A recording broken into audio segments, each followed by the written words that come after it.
On this episode of The Hunt for Amazing Treasures, we'll suit up with Karen McKee, daughter of legendary treasure hunter Art McKee, and dive on his most famous discovery, the wreck of the Capitana Rubi, a Spanish galleon where Art's family has been uncovering treasure for 3 generations. It's great. Here you go, Joe. Great find, huh? The Capitana still yields treasure. It sure does. And we'll rediscover a relic from the golden age of drag racing, lost for almost 30 years and found in a junkyard. We'll follow its metamorphosis from a rusted hulk to a $1 million jewel. This car really set the standards, I think, for the top quality cars in the sport as we know it today.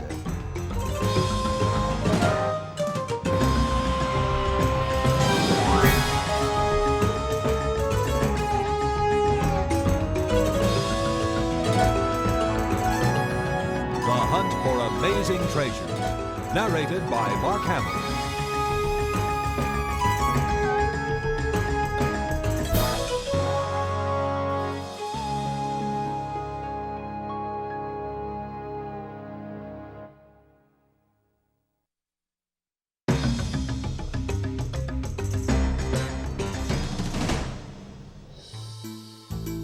Legendary treasure hunter Art McKee came to the Florida Keys in the late 1940s with dreams of finding lost galleons filled with Spanish treasure.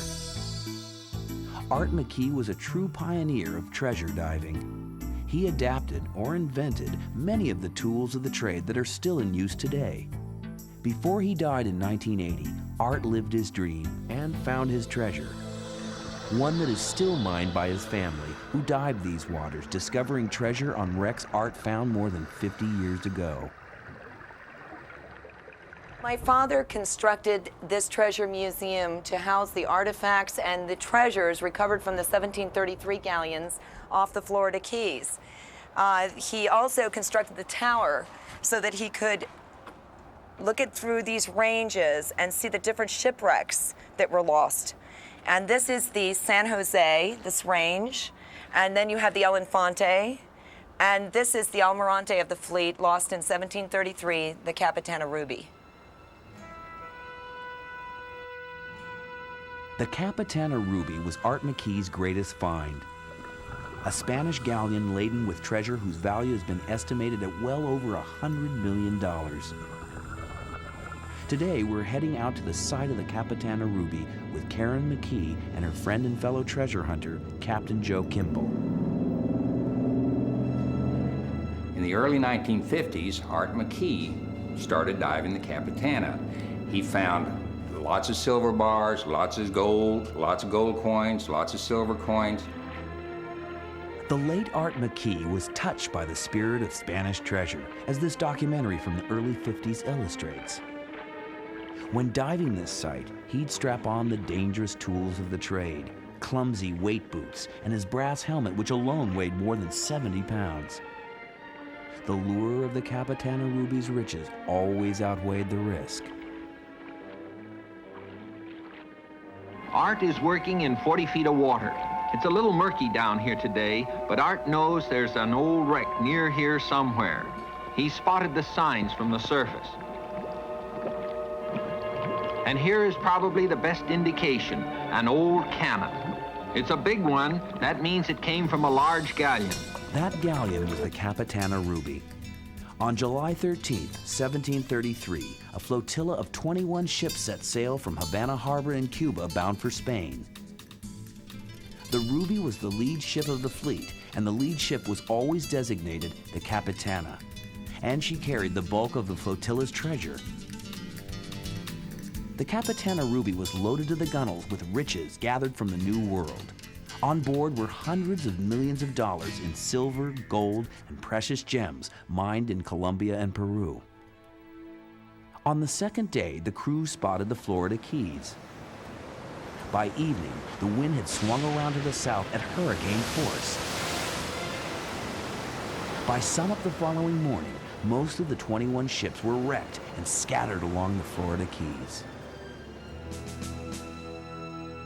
It is documented that of all the galleons that set sail for Spain from 1552 through 1800, more than 2,000 were lost at sea. To this day, only a handful have been found. My father recovered these from the Capitana, and they're emeralds in the matrix. The emeralds alone are worth $25,000.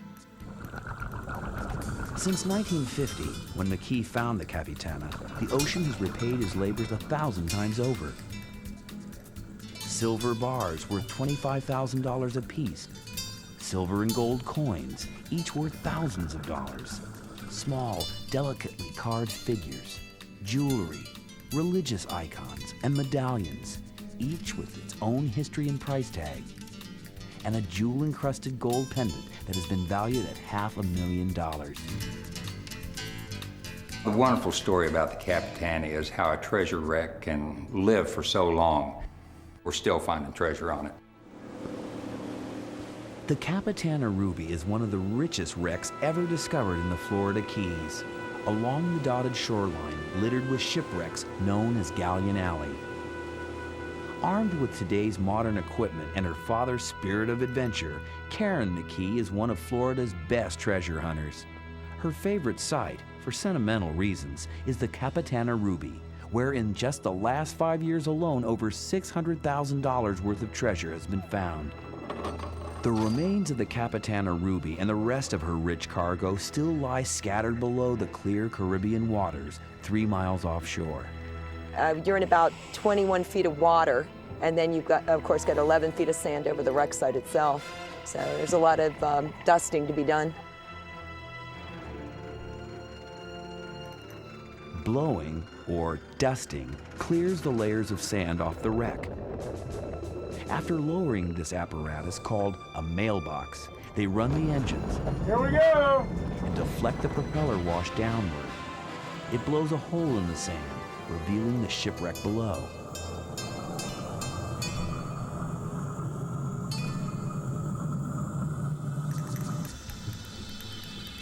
And there she is. These huge timbers are all that's left of the Capitana Ruby after 250 years. Her treasures lie somewhere nearby, hidden in the sand.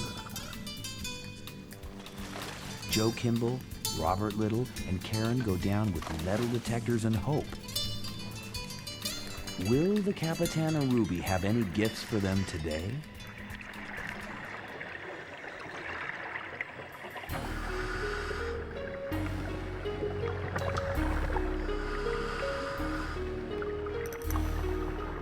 Their equipment is lightweight and easy to use, unlike the clunky and dangerous gear Art cobbled together 50 years ago. This was an old World War II landmine sweeper, and he had to convert it for underwater use, so he had to make a watertight housing, and it's very heavy, very cumbersome, but Art always found a way, no matter what it took.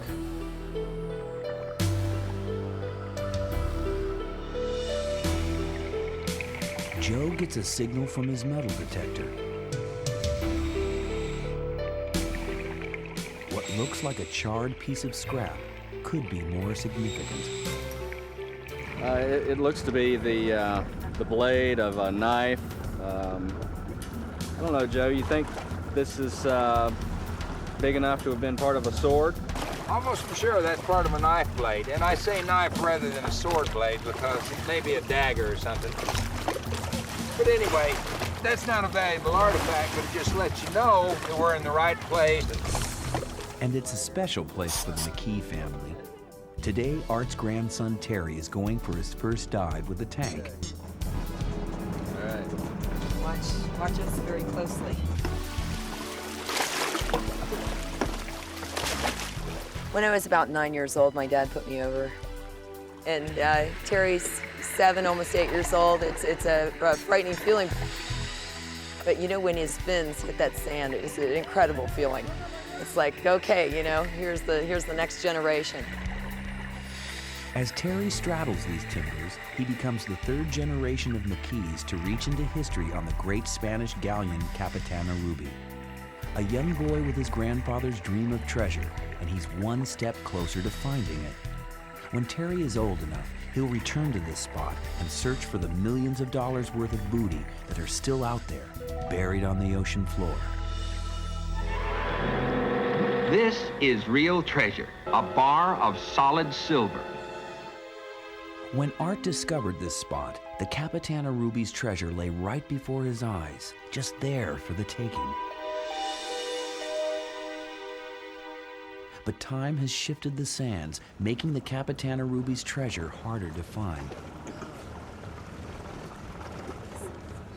Nevertheless, they are working with the knowledge that this is an exceptional wreck site and that millions of dollars in Spanish treasure has been found here for more than 50 years. But patience and perseverance are still two of the main ingredients. Recently, the Capitana Ruby has relinquished some rare finds. An encrusted silver pillar dollar. When cleaned, it turns out to be one of the first coins minted in the New World, with an estimated value over $6,000.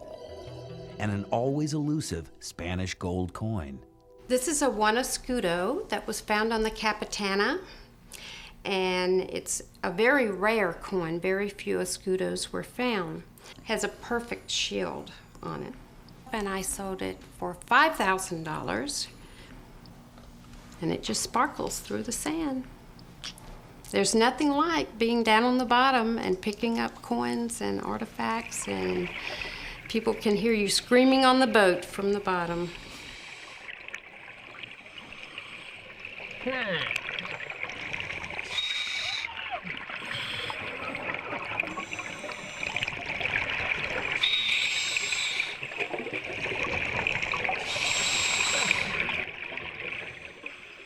Look at that. It's a piece of fork, or Yeah, it looks like a fork. yeah, or a two. Get the two. It's great. Here you go, Joe. Great find, huh? The Capitana still yields treasure. It sure does. That's the first bar up. But down there, hidden under the sand and the rocks, there must be more. In searching for it, many brave men have forfeited their lives.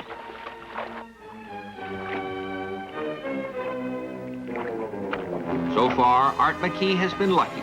He was really, really pleased with what he did out here, and he tried to do it the best and most respectful way he could to preserve the history and to be able to conserve the artifacts and show them to people. This is something they can really put their hands on. It's a dream of everyone's. Discovering the wreck of the Capitana Ruby fulfilled Art McKee's lifelong dream. And his legacy lives on 50 years later as the Capitana Ruby continues to relinquish her hidden treasures to Karen and someday to Art's grandson, Terry. The hunt for amazing treasures will continue in a moment.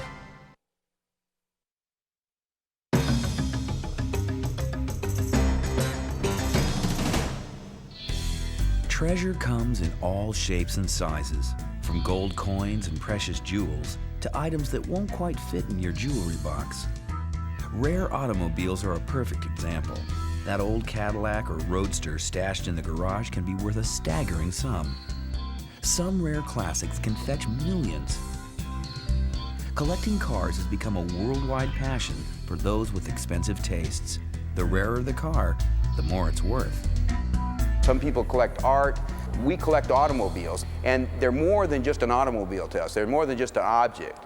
To run your hand down the fender of an automobile is like admiring a Rembrandt to us. To hear the exhaust note of one of these racing cars is our Mozart or our Brahms.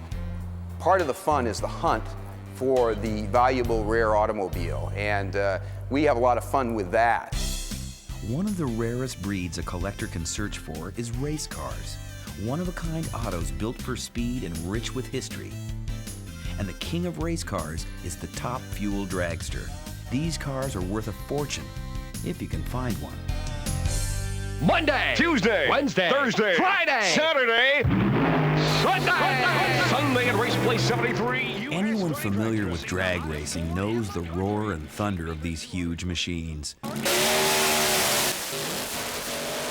nitro-burning dragons with fully blown engines that propel these rails down the quarter-mile track at over 300 miles per hour. Spectator admission only $2. See you. In the early 60s, one car stood above the others, a car that helped put drag racing on the map. It was the king of the road, the treasure of the track, the Greer Black Prud'homme Dragster. It was a bona fide icon of the hot rod and drag strip culture of the 1960s. But what became of this classic ride, the chariot that helped build the sport and laid down rubber for the rest to follow? Where did it go? The cars were dismantled and the parts and pieces were used to assemble later model versions, or maybe they'd go into 3 or 4 different cars and they would disappear. Restoring these lost treasures to their old glory would lead Bruce Meyer and Steve Davis on a 10-year odyssey to find and resurrect the lost Greer Black Prud'homme Dragster. I collect American race cars. I'm a kind of an Americana buff, but kind of concentrating in the race car area. And I don't think there's anything more American than drag racing. This was the first real professional effort in drag racing. You had Tom Greer, a successful machine shop owner. You had Keith Black, legendary engine builder. And you had Don Prud'homme, Don the snake reaction fast driver. So it was a real professional effort. It was head and shoulders above almost anything else that was out there. Of the 241 races, it won 237. And that is a record that will never be repeated. It will probably be the fastest, most winningest motor racing vehicle in the history of motor racing. This car really set the standards, I think, for the top quality cars in the sport as we know it today.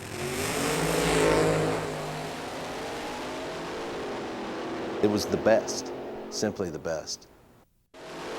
After blowing the doors off all the competition and elevating the 3 of them to legendary professional status, technology progressed and the cars got bigger and even faster, and the Greer Black Prud'homme Dragster was left in the dust. Gone, but not forgotten. You're always wondering, where these old cars went. Some of them are gone for sure, and others are still around. And so the Greer Black Prud'homme car came up. After years of research, hundreds of phone calls, and countless dead ends, the search for the dragster brought Steve Davis to a desolate boneyard outside Reno, Nevada. When we first came upon the car in a shop there, it was kind of a tin building on a hillside, and walked in there, and it was, it was obviously the right car. I mean, your heart jumps, and then you start kind of looking it over, and it's just lost a little bit of its sheen, to say the least. But it was such an important chunk of drag race history that it was something you were going to take it home no matter what. Steve had found the car, or what was left of it. It had been crashed. It had no motor or drivetrain, and the front axle was broken in half. But this was the rare car he was searching for, and he paid $1,000 for the wreck. This was only half of the treasure hunt. Finding the rest of the original parts would be a detective story all its own. One of the wonderful things about the job that Steve did in putting this together is that he found the actual original linkage, bell housing, not just something that was of the period, it is the original. It was a long, slow ordeal, and the puzzle sat unfinished in his shop for years. That's when car collector and race fan Bruce Meyer stepped in with the means and enthusiasm to complete the puzzle. He approached me and said, Bruce, I've got the Greer Black Prud'homme Dragster. Of course, I lit up. Knowing that car, reading the headlines, Don the Snake, I said, you're kidding. To get the original wheels and the original bell housing took that treasure hunting. And that's what, for all the treasure hunters out there, that's what it's all about, is looking for the pieces and getting the original. And that's what Steve did so well. The treasure wouldn't be complete without the blessing of its legendary driver, Don the Snake Prud'homme. Competitors out there, it's like a treasure. It's something that it's just one of a kind. It could never be duplicated, not like this anyhow. And it's just something that'll last forever. It gives me great pride to have my name on it, to know that I'm a piece of this. And it brings back those memories again,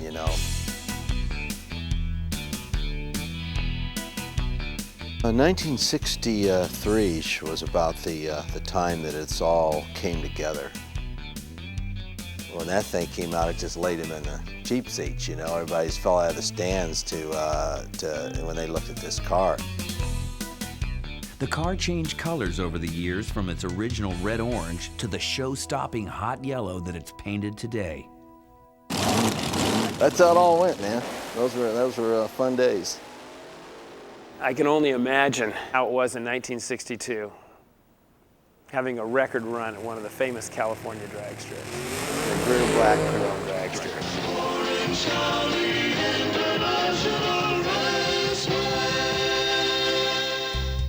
So I get ready like this, check my instruments, of course have my helmet on, make sure my goggles are all set, ready to go. And then when I'm going up towards the starting line, I'm getting ready to run. Rah, rah, cleaning it out every so often. And we had a flag starter. I'd look over at him and say that he's ready, look at the competition, they're ready. Readjust your goggles once again, get ready for the trip down the quarter mile. Then I'd roll it up and start to stage it. And actually what happened to the throttle, the starter would have his hand down, the one hand down like this here, looking at each one of you. And at that time, when his hand went down, I went up at RPM. And then pop the clutch like that. You pick the front end up. Both tires would smoke. The smoke would pour off the tires, and there would just be a path about so wide between the two tires, so they'd just be billowing smoke. And you would just guide the car down the quarter mile like that, and as the smoke cleared down like that, you could see your competition over here. Hopefully you won't be there by the time the smoke cleared. When you run through the quarter mile, you pull your chute handle, and this big 16-foot ribbon chute would fly out the back of the car and basically bring you to a stop. And man, that was it, and you go. 30 years after it last roared down the racetrack, the fully restored Greer Black Prudhomme Top Fuel Dragster is cherried out and sparkling like a gem. Its value has been estimated at $500,000. What it's done is it's kind of spearheaded a whole movement of people looking for old dragsters, looking for old Bonneville cars, looking for old racers, and opening their garage doors and looking behind the barns. Now everybody's looking for those lost treasures, and I hope they find them because it's great fun to enjoy them and share them. When not at its permanent home, alongside other priceless, one-of-a-kind automobiles at the Peterson Automotive Museum in Los Angeles, the rail is touring racetracks around the country, where its value can be gauged in the faces of race fans, young and old. Stay tuned. The hunt for amazing treasures will be right back.